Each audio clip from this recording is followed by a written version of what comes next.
Hello, good morning বন্ধুরা।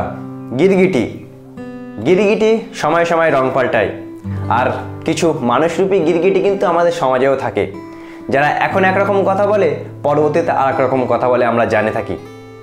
গতকাল আমরা দেখেছি যে ভারত ভাইজাকের দ্বিতীয় টেস্ট ম্যাচটা নিজেদের নামে করেছে, আর সেই দ্বিতীয় টেস্ট ম্যাচ জেতার আগে যখন শুভমান গিল প্রথম টেস্ট ম্যাচে প্রথম ইনিংসে বা দ্বিতীয় ইনিংসে রান করতে পারেনি, বা দ্বিতীয় টেস্ট ম্যাচের প্রথম ইনিংসেও রান করতে পারেনি, তখন কিন্তু সবাই বলছিল যে এই প্লেয়ারটাকে বাদ দাও। লাস্ট 10 ইনিংসে 0 করে আউট হয়ে যাচ্ছে, 14, 15, 10, 12 একটাও 50 ছিল না।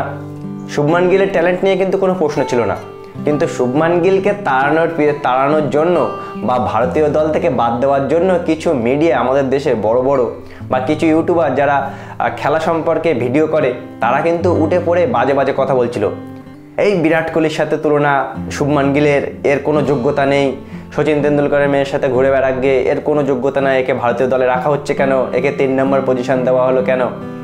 একমাত্র হয়তো আমি বন্ধুরা গোটা বিশ্বের মধ্যে যে শুভমান গিলকে সবসময় সাপোর্ট করে যায়, কারণ আমি জানি এর মতো খুবই ভালো ট্যালেন্ট। রিসেন্টলি শুভমান গিল আমরা জানি যে দ্বিতীয় টেস্ট ম্যাচের দ্বিতীয় ইনিংসে একটা ইম্পর্টেন্ট সেঞ্চুরি করলো, তার কেরিয়ার কিন্তু ঘুরে যাওয়া একটা সেঞ্চুরি। আমরা কালকে যে খবরটা পেলাম বন্ধুরা, বিসিসিআইয়ের সাথে শুভমান গিলের সম্পর্ক কানেক্ট হয়েছিল বা বিসিসিআই কথা বলেছিল, কালকে দ্বিতীয় টেস্টে লাস্ট ইনিংসে যদি শুভমান গিল সেঞ্চুরি বা রান না পেত, তাহলে হয়তো শুনেছিলাম যে শুভমান গিলকে নাকি পাঞ্জাবে আবার পাঠিয়ে দেওয়া হতো, পাঞ্জাব রঞ্জি টিমে খেলার জন্য, মানে ভারতীয় দল থেকে নাকি বাদ দেওয়া হতো। এটা কিন্তু বড় প্রশ্ন ছিল, বা এটা কিন্তু অনেক বড় একটা কেরিয়ার মানে ঘোরানোর মতো একটা ইনিংস শুভমান গিলের।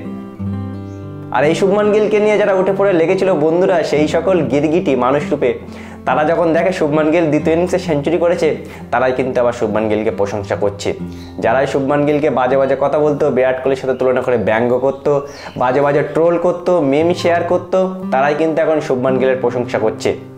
আসলে শুভমান গিল অনেক ট্যালেন্টেড খেলোয়াড়, অনেক বড় মাপের একজন খেলোয়াড়। খারাপ সময় তো আসতেই পারে, কিন্তু সেই খারাপ সময় প্লেয়ারকে যদি সাপোর্ট করা হয়, তাহলে কিন্তু সেই প্লেয়ারটা আগে বার হয়।